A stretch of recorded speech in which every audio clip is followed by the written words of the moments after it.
Hi friends, எப்படி இருக்கீங்க? இன்றைக்கி வந்து நம்ம சொல்ல போகிற ஒரு இன்ஃபர்மேஷன் என்னென்னா, பஞ்சமி வந்து நாளைக்கு தொடங்குது. நாளைக்கு எந்த நேரம் தொடங்கி எந்த நேரம் வரை பஞ்சமி இருக்குது அப்படிங்கிற டீட்டெயில் இந்த வீடியோவில் கொடுத்துருக்கேன். ப்ளஸ் வந்து என்னென்னா, முக்கியமான பஞ்சமி இது. இதை வந்துட்டு லக்ஷ்மி பஞ்சமின்னு சொல்லுவாங்க. ரொம்ப ரொம்ப பவர்ஃபுல்லான ஒரு பஞ்சமி. சொல்லப்போனால் என்ன சொல்லணும்னா, நமக்கு பாக்கியம் இருந்து நமக்கு யோகம் இருந்தால் தான் இந்த பஞ்சமி நம்மளால் செய்யவே முடியும். அந்த மாதிரி ஒரு பவர்ஃபுல்லான பஞ்சமி இது. இதில் செய்ய வேண்டிய ஒரு முக்கியமான விஷயத்தை வந்து நான் உங்களுக்கு சொல்லியிருக்கேன். அதாவது ஓவர் நைட்டில் பணக்காரன் ஆனவங்களெல்லாம் பார்த்துருப்போன்ற மாதிரி டைலாக்லாம் நம்ம கேள்விப்பட்டிருப்போம் இல்லையா? இது வந்து பணக்காரங்க அப்படிங்கிறத மீறி ஓவர் நைட்டில் ஒரே நைட்டில் நீங்கள் கேட்குற விஷயத்த செஞ்சு முடிக்கக்கூடிய பவர் வந்து இதுக்கு இருக்குது. என்ன விஷயம் அப்படிங்கிறத பார்த்துடலாம். அதுக்கு முன்னாடி இது நவமூலிகை யாகத்துக்கான கடைசி நாள் அப்டேட். இன்றைக்கி ஒரே நாள் தான் டைம் இருக்குது. இன்றைக்கி ராத்திரியோட டைம் வந்து உங்களுக்கு முடியுது. அதனால் பெயர்கள் கொடுக்குறவங்க இந்த வீடியோவில் நம்ம வாட்ஸ்அப் நம்பர் நம்ம கொடுத்துருக்கோம். ஸோ நம்ம வீடியோ 5 இயர்ஸாக பார்த்துட்ருக்கிறவங்களுக்கு நல்லாவே தெரியும் நவமூலிகை யாகம்னா என்ன, எப்படி பெயர்கள் கொடுக்கணும், என்ன ப்ரொசீஜர், இதெல்லாம் நல்லாவே தெரியும். வீடியோ பார்க்குறவங்க நான் வீடியோக்கு புதுசு, எனக்கு இதை பற்றிலாம் ஒன்றுமே தெரியாது, ஆனால் எனக்கும் பேர் கொடுக்கணும், இல்லைன்னா இது என்னென்னு தெரிஞ்சுக்கணும் அப்படின்னு நினைக்கிறவங்க இந்த வீடியோலேயே நீங்கள் வாட்ஸ்அப் நம்பர் இருக்கு இல்லையா, அந்த நம்பரில் நவமூலிகை அப்படிங்கிறத டைப் பண்ணி அனுப்பிவிடுங்க. நீங்கள் அனுப்பிவிட்டாலே உங்களுக்கு இன்ஃபர்மேஷன் வந்துடும். நீங்கள் அதில் எப்படி ப்ரொசீஜர் சொல்லியிருக்கோ அதை பார்த்தீங்கனாலே உங்களுக்கு தெளிவான ஒரு ஐடியா கிடச்சிரும். ஃபஸ்ட்டு இது என்ன ஏதுங்கிறது தெரிஞ்சுக்கோங்க, புரிஞ்சுக்கோங்க. தேவைப்படும் பட்சத்தில் உங்கள் பேர் வேணாலும் நீங்கள் கொடுக்கலாம். பேர் கொடுக்குறவங்க கண்டிப்பாக எந்த ஊரில் இருக்கீங்களோ அந்த ஊர் பேர் போட்டு கண்டிப்பாக அனுப்புங்க, மறந்துடாதீங்க. பேமெண்ட் பண்ணுறதுல ஏதாவது சர்வர் இஷ்யூஸ் சில பேர்த்துக்கு காமிச்சதுன்னா எனக்கு கண்டிப்பாக இன்ஃபர்மேஷன் சொல்லுங்கள், நான் வேறு நம்பர் உங்களுக்கு தரேன். சரிங்களா? இன்றைக்கி ஒரு சிஸ்டர் அவ்வளோ சந்தோஷமாக நீங்கள் இதை சொல்லியே ஆகணும் மற்றவங்களுக்கு அப்படின்ற மாதிரி ஒரு சக்ஸஸ் ஸ்டோரி சொல்லியிருக்காங்க. என்ன சொல்கிறாங்க அப்படிங்கிறத கேட்கலாம். நவமூலிகை யாகத்துக்கு நேம் கொடுத்துருந்தேன். நேற்று தான் சென்ட் பண்ணியிருந்தேன். ஒர்க்கு பற்றி கம்பெனியில் ஆஃபீஸில் வந்து ஒர்க்கு பெண்டிங் இல்லாமல் இருந்தது சிஸ்டர். ரொம்ப நாளாக ஒரு 2 to 3 மந்த்தாக ஜாபே இல்லாமல் ரொம்ப கஷ்டமாக இருந்தது. சேலரி கொடுக்கறதுக்கு கஷ்டப்பட்டு இருந்தாங்க.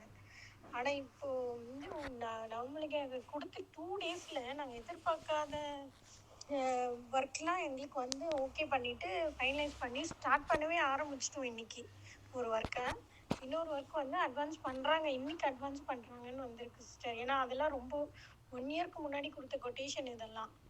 இப்போ வந்து ஓகே பண்ணி ஃபைனலைஸ் பண்ணி ரேட் கொஞ்சம் கம்மி பண்ணி கொடுத்துட்டாங்க. ஓகே, ஒன்றும் ப்ராப்ளம் இல்லை. ஆனால் ஓகே வந்துருச்சு சிஸ்டர். ஆனால் 1 இயராக நாங்கள் வெயிட் பண்ணியிருந்த ஒர்க்கு வந்து இப்போ இந்த நவமூலிகை கொடுத்து ஒரு 2 டேஸ்க்குள்ளே எங்களுக்கு வந்துடுது.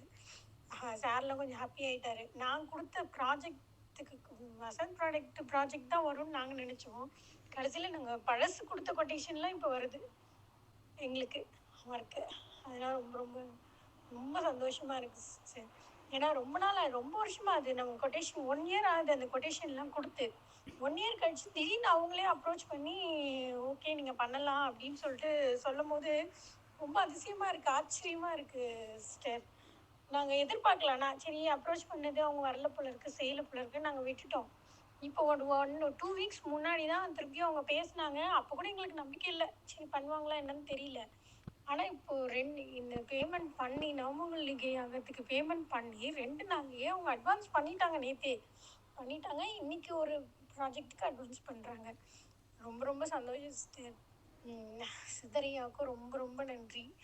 வாராகியம்மன் தாய்க்கு ரொம்ப ரொம்ப நன்றி. ஆனால் டக்குன்னு முடிக்கிறாங்க, அதுதான் சிஸ்டர் ரொம்ப ஆச்சரியமாக இருக்குது. சரி நம்ம ஒரு டைம் கொடுத்து பார்ப்போமே அப்படின்ட்டு தான் நான் கொடுத்தேன் சிஸ்டர். ரொம்ப ரொம்ப நன்றி. ஆனால் அதிசயமாக இருக்குது, எனக்கே ரொம்ப ஆச்சரியமாக இருக்குது. சரி 1 இயர் ப்ராஜெக்ட் வரும்னு நான் எதிர்பார்க்கவே இல்லை. சரி நான் வந்து பெரிய ப்ராஜெக்ட், இது வசந்த் ப்ராஜெக்ட்டு, அதுக்கு தான் நவமூலிகை யாகத்துக்கு கொடுத்துருந்தோம். ஆனால் பழைய ப்ராஜெக்ட்லாம் இப்போ வருதுன்ற பட்சத்தில் ரொம்ப ரொம்ப சந்தோஷமாக இருக்குது. என்னால் பேசவே முடியல, அந்தளவுக்கு சந்தோஷமாக இருக்குது. ரொம்ப ரொம்ப நன்றி சிஸ்டர். உங்களுக்கும் நன்றி. என்னோட தாய் வாராகி அம்மனுக்கும் ரொம்ப ரொம்ப நன்றி. சித்தரையாவுக்கு கோடான கோடி நன்றி. இதை நீங்கள் கண்டிப்பாக சொல்லணும் சிஸ்டர், கண்டிப்பாக சொல்லணும். நன்றி சகோதரி. அவங்களோட வாய்ஸ் வந்து அவ்வளோ ஒரு சந்தோஷமாக இருக்குது. இவங்க சொல்லும்போது என்ன அறியாமல் நான் சிரிச்சிட்டு இருந்தேன். எனக்கு அவ்வளோ ஒரு சந்தோஷமாயிருச்சு.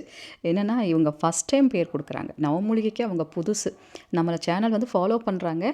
ஸோ எல்லோரும் சக்ஸஸ் ஸ்டோரி சொல்கிறாங்க, எல்லோரும் கொடுக்குறாங்க. நம்மளும் ஒரு வாட்டி கொடுத்து தான் பார்ப்போமே, நமக்கு ஏதாவது நடக்குதான்னு பார்ப்போமே நினச்சி தான் கொடுத்துருக்காங்க.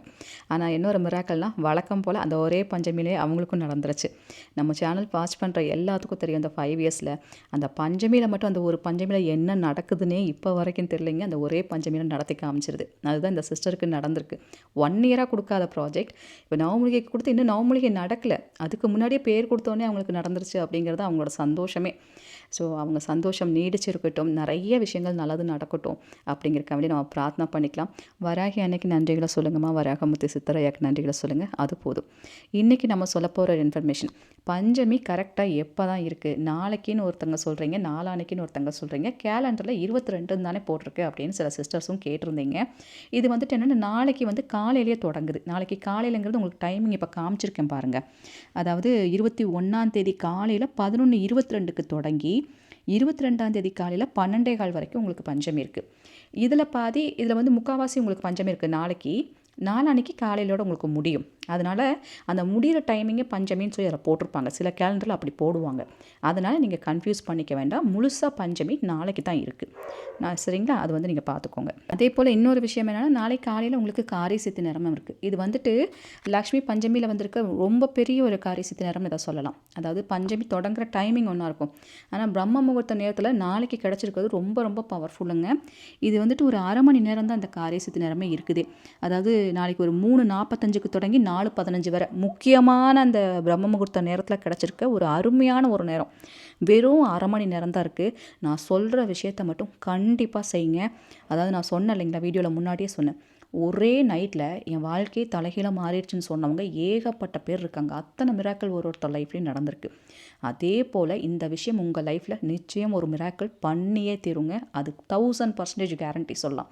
அந்த மாதிரியான ஒரு பவர்ஃபுல்லான ஒரு விஷயந்தான் இது.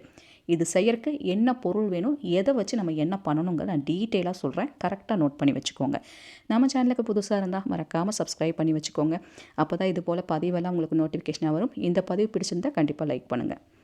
இந்த பரிகாரம் செய்யறதுக்கு நமக்கு தேவையான ஒரு பொருள் வந்துட்டு ஒரே ஒரு தேங்காய் வேணும். இந்த தேங்காயை மேலே இருக்க அந்த சரடெல்லாம் க்ளீன் பண்ணி எடுத்துக்கோங்க. க்ளீன் பண்ணுனா அந்த தேங்காய் மேலே பார்த்தீங்கன்னா இந்த மாதிரி 3 கண் இருக்கும்.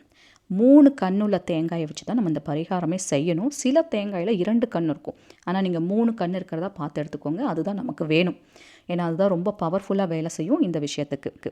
நல்லா மஞ்சள் தடவிக்கோங்க. மஞ்சள் நல்லா லிக்விடாக பண்ணி அதை நல்லா அப்ளை பண்ணி வச்சுட்டு இப்போ இந்த 3 கண் இருக்கு இல்லையா, இந்த 3 கண்ணுலையும் ஒரு பொருளை வந்து நம்ம வைக்க போகிறோம். இந்த பொருளை வந்துட்டு நம்ம பிரம்ம முகூர்த்த நேரத்தில் இப்படி தேங்காயில் வச்சு நம்ம செய்யறதுனால நீங்கள் எந்த விஷயம் கேட்டாலும் அது அப்படியே நடக்கும் அப்படிங்கிற சில விஷயங்கள் வந்து இருக்குது. ஏன்னா இதெல்லாம் வந்துட்டு தாந்திரிக ரீதியாக ரொம்ப ரொம்ப பவர்ஃபுல். சித்தர்கள் வந்து ரொம்ப ஸ்ட்ராங்காக சஜஸ்ட் பண்ணுற விஷயங்களில் இதெல்லாம் முதன்மையாக வந்து இருக்குது. சரிங்களா? அதனால் தேங்காயை நல்லா க்ளீன் பண்ணி எடுத்துட்டு இப்போ அந்த 3 கண்ணுலையும் வந்துட்டு நான் சொல்கிற அந்த பொருட்களை ஒரு இடத்துல அந்த 3 கண்ணுலையும் ஒரு பொருளை வந்து நீங்கள் வைக்கணும். சரிங்களா? இப்போ அந்த பொருள் என்னங்கிறது உங்களுக்கு நான் சொல்கிறேன். இதில் ஃபஸ்ட்டு பொருள் வந்து சுக்கு. இந்த காஞ்ச சுக்கு வந்து கடைகளில் கிடைக்கும். இதெல்லாம் ஈஸியாக கிடைக்கக்கூடியதான். இந்த சுக்கு வந்து பொடியாக கிடைச்சாலும் நீங்கள் யூஸ் பண்ணலாம். இல்லைன்னா உங்கள் வீட்டில் சுக்கு இருக்குன்னா அதை கொஞ்சமாக, அதாவது ஒரு சின்ன ஒரு அளவில் நீங்கள் எடுத்துட்டாலே போதும். ஒரு சின்ன ஒரு இந்த பிக்சரில் காமிச்சிருக்குமே சின்னதாக கட் பண்ணி எடுத்தாலே போதும். சுக்குலாம் கிடைக்காது அப்படின்னு நினைக்கிறவங்க இஞ்சி எடுத்துக்கோங்க. இஞ்சியை கூட ஒரு சின்ன துண்டு நீங்கள் கட் பண்ணி நல்லா தட்டி கூட யூஸ் பண்ணலாம். இல்லைன்னா அப்படியே கூட நீங்கள் வைக்கலாம். ஏன்னா அந்த கண்ணு மேலே வைக்கணும். 3 கண் இருக்குது. அதில் ஒரு கண்ணில் ஒரு பொருள் வைக்கணும். இஞ்சி ஒன்று, இன்னொன்று இந்த அன்னாசி பூங்க. இது வந்து நம்ம வீட்டிலேயே ஸ்டாக் வச்சுருப்போம் பிரியாணிக்கு போடுறதுக்கு. ஒரே ஒரு அன்னாசி பூ உடையாத பூவாக பார்த்து ஒன்று நல்லா எடுத்துக்கோங்க. இது ஒன்று வேணும். இன்னொன்று பச்சை கற்பூரம். பச்சை கற்பூரமும் நம்ம வீட்டில் வச்சுருப்போம். ஒரே ஒரு சின்ன துண்டு. இது 3 பொருள் தான் நமக்கு வேணும். இந்த 3 பொருளுமே அந்த 3 கண்ணில் ஒரு இடத்துல நம்ம வைக்கணுங்க. சரிங்களா? இதை வந்து வச்சிடணும். வைக்கும் போது என்ன பண்ணணுன்னா அது கீழே விழுகும். யாராவது ஒருத்தங்க கையில் வச்சுட்டு அவங்க கையில் கொடுத்து நீங்கள் மேலே வைக்கிறனாலும் வைக்கலாம். இல்லைன்னா என்ன பண்ணுங்க, மஞ்சத்தூள் இருக்குது தெரியுங்களா, நம்ம சமையலுக்கு பயன்படுத்துகிற மஞ்சத்தூளை கொஞ்சம் தண்ணி ஊற்றி நல்லா நம்ம பிள்ளையார் பிடிக்கிறதுக்கு எப்படி கெட்டியாக பிசைவோம் அந்த மாதிரி நல்லா கெட்டியாக வந்து நீங்கள் பிசைஞ்சுக்கோங்க. நல்லா பிசைஞ்சு இப்போ என்ன பண்ணணுன்னா அந்த 3 கண்ணுலையும் கொஞ்சம் ரவுண்டாக அந்த மஞ்சள் எடுத்து சின்னதாக ஒட்டி வச்சுக்கோங்க. சின்னதாக ஒட்டி வச்சுட்டு அது மேலே அந்த பொருளை வந்து நீங்கள் ப்ளேஸ் பண்ணிங்கன்னா அப்படியே உட்காந்துக்கும், கீழே விழுகாது. ஒரு அன்னாசி பூ, ஒரு சின்ன துண்டு இஞ்சி, ஒரு சின்ன துண்டு பச்சை கற்பூரம், 3 கண்ணுலையுமே ஒன்று அப்படியே வச்சுட்டு இப்போ என்ன பண்ணணுன்னா அந்த இடம் ஃபுல்லாகவே இந்த பிசைஞ்சு வச்ச அந்த மஞ்சள் இருக்குது பார்த்தீங்களா, அந்த பொருள் வெளியே தெரியாத மாதிரி டோட்டலாக அதை நம்ம அப்ளை பண்ணி கவர் பண்ணணும். அது மேலே அப்படியே அந்த மஞ்சளை வச்சு அப்படியே மூடணும் கெட்டியாக. சரிங்களா? சொல்கிறது தெளிவாக புரிஞ்சுக்கோங்க. ஒரு கண்ணில் இஞ்சி, ஒரு கண்ணில் அன்னாசிப்பூ, ஒரு கண்ணில் பச்சை கற்பூரம், ஒன்று அவ்வளோதான். சரிங்களா? 3 கண்லேயும் ஒரு ஒரு பொருள் வைக்கணும், அவ்வளோதான். ஏன்னா இந்த அன்னாசிப்பூ, இந்த இஞ்சி எல்லாம் பார்த்தீங்கன்னா அவ்வளோ காரிய சித்தி பண்ணக்கூடிய ஒரு பொருள் அது. இன்னொன்று என்னென்னா காரிய தடைகளை வந்து ரிமூவ் பண்ணும், நம்ம கேட்குற விஷயத்த செஞ்சு கொடுக்கும், செல்வாக்கை ஏற்படுத்தி கொடுக்கும், எல்லா விஷயத்துக்கும் சூப்பர் பவர் கொடுக்கக்கூடிய பொருள் தான் இதெல்லாமே. அதனால தான் இந்த பொருட்களை இந்த நேரத்தில் இந்த பொருளில் பயன்படுத்துங்க அப்படிங்கிற மாதிரி சித்தர்கள் சொல்லியிருக்காங்க. கொஞ்சமாக அந்த பொருள் வைக்கிறதுக்கு அந்த 3 கண்லேயும் மஞ்சள் வச்சதோடு இல்லாமல் அந்த பொருளை வச்சதுக்கப்புறம் டோட்டலாக அந்த பொருள் வெளியே தெரியாத மாதிரி மஞ்சள் வச்சு அதை மூடிடணும். ரவுண்டாக நல்லா கெட்டியாக பிசைஞ்சு மூடிடுங்க. இப்போ நீங்கள் இந்த 3 கண்ணையும் அப்படியே மூடியாச்சு ஃபுல்லாக. இப்போ என்ன பண்ணுங்கள், அந்த தேங்காயை சுற்றி அந்த மஞ்சள் ஓட்டின அந்த பகுதி ரவுண்டாக இருக்கும், அந்த ரவுண்டை சுற்றி உங்களுக்கு என்ன விஷயம் நடக்கணுமோ பாருங்கள். இந்த ரவுண்டு இருக்கும், மஞ்சள் ஒட்டினதுக்கப்புறம் அந்த ரவுண்டு, இந்த ரவுண்டில் நீங்கள் ஏதாவது பென்னு யூஸ் பண்ணிக்கோங்க. ரெட் கலர் பென்னோ இல்லை ப்ளூ கலர் பென்னோ ஏதாவது பென்னு யூஸ் பண்ணி உங்களுக்கு எந்த விஷயம் நடக்கணுமோ அதை அந்த வட்டத்துக்குள்ளே அப்படியே எழுதணும். வட்டத்துக்குள்ளேனா அந்த மஞ்சள் மேலே எழுதக்கூடாதுங்க, அந்த கார்னரில். நான் அதனால தான் ரவுண்டு போட்டு காமிச்சிருக்கேன். அந்த கார்னரில் மஞ்சள் ஒட்டினதுக்கு கீழே அந்த கார்னர், அந்த இடம் காலியாக இருக்கும், அதில் ஒரே லைனில் எழுதுகிற மாதிரி எழுதணும். மஞ்சளுக்கு மேலே இல்லை, மஞ்சளுக்கு கீழே எழுதணும். ஒரே லைனில் எழுதணும். அதுக்கு தகுந்த மாதிரி எவ்வளோ சின்னதாக எழுத முடியுமோ அப்படி எழுதிக்கோங்க. சரிங்களா? வேலை கிடைக்க வேண்டும், திருமணம் ஆக வேண்டும், சொத்து கிடைக்க வேண்டும், பணம் வர வேண்டும், இப்படி எவ்வளோ சிம்பிளாக நீங்கள் எழுத முடியுமோ அவ்வளோ சிம்பிளாக ஒரே லைனில் வர மாதிரி எழுதிடணும். புரிஞ்சுதுங்களா? வீடியோ கொஞ்சம் லென்த்தாக இருக்க மாதிரி இருக்கும், ஏன்னா டீட்டெயிலாக இது சொல்லணுங்கிறக்காக தான் சொல்கிறேன். அதனால் இந்த மாதிரி வந்து எழுதி வச்சுக்கோங்க. எழுதி வச்சுட்டு அப்புறம் மறுபடியும் ஒரு வேலை இருக்குது. இப்போ நீங்கள் எழுதி வச்சதை யாருமே பார்க்கக்கூடாது. ஏன்னா சில பேர் நீங்கள் பூஜை அறையில் வச்சு இதை பண்ணுறீங்க அப்படிங்கும் போது பூஜை அறையில் வச்சிட்டிங்கன்னா யாராவது வந்து கேட்பாங்க, இது என்ன மஞ்சள் ஒட்டியிருக்கீங்க தேங்காயில், இது என்ன அதை சுற்றி என்னமோ எழுதியிருக்கீங்க, இப்படி ஏதாவது கேட்பாங்க. அதனால் இதை யாரும் பார்க்குறதுக்கு முன்னாடி நம்ம செஞ்சிடணும். யாரும் பார்க்கவும் கூடாது, இதையே என்னது அப்படின்னு வந்து பார்க்கக்கூடாது. அதனால் இப்படி எழுதி வச்ச அந்த தேங்காயை என்ன பண்ணுங்கள், ஒரு சிவப்பு துணியோ இல்லை மஞ்சள் துணியோ போட்டு நல்லா கட்டிடுங்க. டோட்டலாக அந்த தேங்காயை கட்டி உங்கள் பீரோவில் வைக்கலாம், பூஜை அறையில் வைக்கலாம், எங்கேயோ ஒரு பக்கம் பத்திரமா வச்சுக்கோங்க. இது செய்யறதுக்கு ரூல் இருக்குது, சுத்தமாக தான் செய்யணும். சரிங்களா? நான்வெஜ்லாம் சாப்பிடக்கூடாது, ரூல் இருக்குது. இதை பர்டிகுலராக பிரம்ம முகூர்த்த நேரத்தில் மட்டும்தான் செய்யணும், மற்ற நேரத்தில் இதை செய்யக்கூடாது. இப்படி செஞ்சு நீங்கள் வச்சிட்டிங்கனாலே அது எந்த விஷயத்துக்கு நீங்கள் எழுதி வச்சிங்களோ ஒரே நைட்டில் அதோட பவர் காமிக்குங்க. அடுத்த நாள் காலையில் உங்களுக்கு ஒரு விஷயம் கேள்விப்பட்டுருவீங்க, நல்ல விஷயம் உங்களுக்கு காதில் வரும். அந்த மாதிரியான ஒரு மேஜிக் பண்ணுமா இது. அதனால் இதை இப்படி எழுதி வச்சுக்கோங்க. இந்த தேங்காய் ஒரு மண்டலம் வரைக்கும் உங்கள் வீட்டில் இருக்கலாம். எப்போல்லாம் பூஜை பண்ணுறீங்களோ அப்போல்லாம் அந்த தேங்காய்க்கு சாம்பிராணி போக காமிங்க, ஊதுபத்தி போக காமிங்க, எடுத்து மறுபடியும் வச்சுக்கோங்க. ஆனால் யாரும் கேட்கக்கூடாது, இது என்ன வச்சுருக்கீங்க அப்படின்னு கேட்காத அளவுக்கு தெரியாமல் வச்சுக்கோங்க. அதுதான் முக்கியம். சரிங்களா?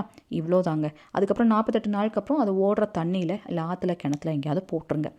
இதை இந்த காரிசித்த நேரத்தில் கண்டிப்பாக செய்யுங்க. காரிசித்த நேரம் இல்லைன்னா நார்மலாக பஞ்சமி அன்னைக்கு நீங்கள் செய்யலாம், சனிக்கிழமையில் செய்யலாம், தேய்பிரை அஷ்டமியில் செய்யலாம். இந்த மாதிரி வராகிக்கு உகந்த நாட்கள் எதெல்லாம் வருதோ அந்த நாளில் இதை நீங்கள் செய்யலாம். சரிங்களா? ஆனால் பிரம்ம முகூர்த்த நேரத்தில் தான் செய்யணும், அதுதான் மெயின். மற்ற நேரத்தில் இது செய்யக்கூடாது. அப்போ செஞ்சு வைக்கிறது தான் அது வேலை செய்யும். அவ்வளோதாங்க. இந்த இன்ஃபர்மேஷன் உங்களுக்கு பிடிச்சிருக்குன்னு நினைக்கிறேன். பிடிச்சிருந்தால் லைக் பண்ணுங்கள். Thank you so much.